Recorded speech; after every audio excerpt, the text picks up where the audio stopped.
बिस्मिल्लाहिर्रहमानिर्रहीम। अस्सलाम वालेकुम and welcome to my channel अक्ल शोर की बातें। मेरी आज की वीडियो का टॉपिक सब के आगाज़ के बारे में। सब के आगाज़ को हम लोगों को कैसे करना चाहिए, इसके बारे में इस्लाम क्या कहता है। थोड़ी सी बातें हैं इसमें जो कि अगर आपको अच्छी लगे मेरी वीडियो तो मेरी वीडियो को लाइक ज़रूर कर दीजिएगा।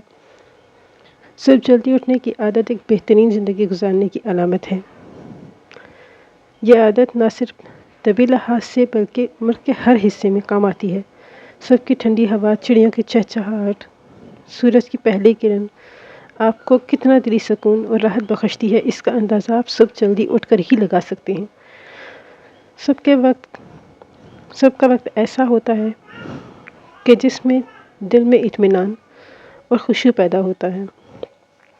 ये वक्त कायनात के राज़ों और कानून फितरत पर गौर फिक्र करने की राह हमवार करता है, जिससे इंसान में फ़हम फरासत का नूर पैदा होता है।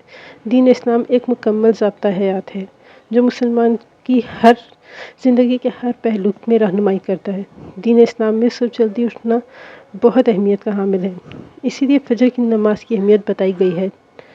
नमाज 5 वक्त नमाज़ों में सबसे ज़्यादा अहमियत फजर की नमाज की है, जिसे अदा करते ही एक मुसलमान अपने दिन का आगाज़ करता है, इसलिए इसका अहतमाम नहायत ज़रूरी है। सुबह की नमाज के वक्त की एक ख़ास बुज़ुर्गी, बड़ाई और कदर मंजिलत है।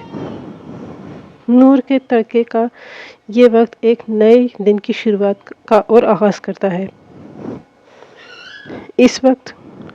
इसी तरह हज़रत नबी अकरम सल्लल्लाहु अलैहि वसल्लम ने सुबह जल्दी उठने और दीन का इल्म हासिल करने की तलकीन की है, क्योंकि सुबह जल्दी उठकर ही अमूर ज़िंदगी को बेहतर तरीके से निपटाया जा सकता है। नबी करीम सल्लल्लाहु अलैहि वसल्लम ने एक दफ़ा हज़रत अबू ज़र ग़फ़ारी रज़ी अल्लाह तआला अन्हु से फरमाया, ए अबू ज़र, तुम्हारा सुबह के वक्त किताब अल्लाह की एक आयत सीखने के लिए चलना तुम्हारे लिए 100 रकात नमाज पढ़ने से बेहतर है, और सुबह के वक्त इल्म का एक बाब सीखने के लिए जाना, खा इस पर अमल किया जाए या ना किया जाए, तुम्हारे लिए 1000 रकतें पढ़ने से बेहतर है। एक दूसरी जगह आप सल्लल्लाहु अलैहि वसल्लम फरमाते हैं, अल्लाह ताला जिसके साथ भलाई का इरादा करता है उसे दीन की समझ अता फरमाते हैं। इन हदीस में 2 बातें हज़रत पाक सल्लल्लाहु अलैहि वसल्लम ने नुमायाँ बताई हैं, एक सुबह को जल्दी उठना और दूसरा दीन इस्लाम में इल्म हासिल करना। इसका मतलब ये हुआ कि इल्म हासिल करने के सुबह जल्दी उठना मशरूत है। सुबह जल्दी उठकर ही कायनात में छुपे राज, कुदरत के राजों का इल्म हासिल किया जा सकता है। Thanks for watching my video. अगर आपको मेरी वीडियो पसंद आई हो तो लाइक कीजिए और चैनल को सब्सक्राइब ज़रूर कर दीजिएगा।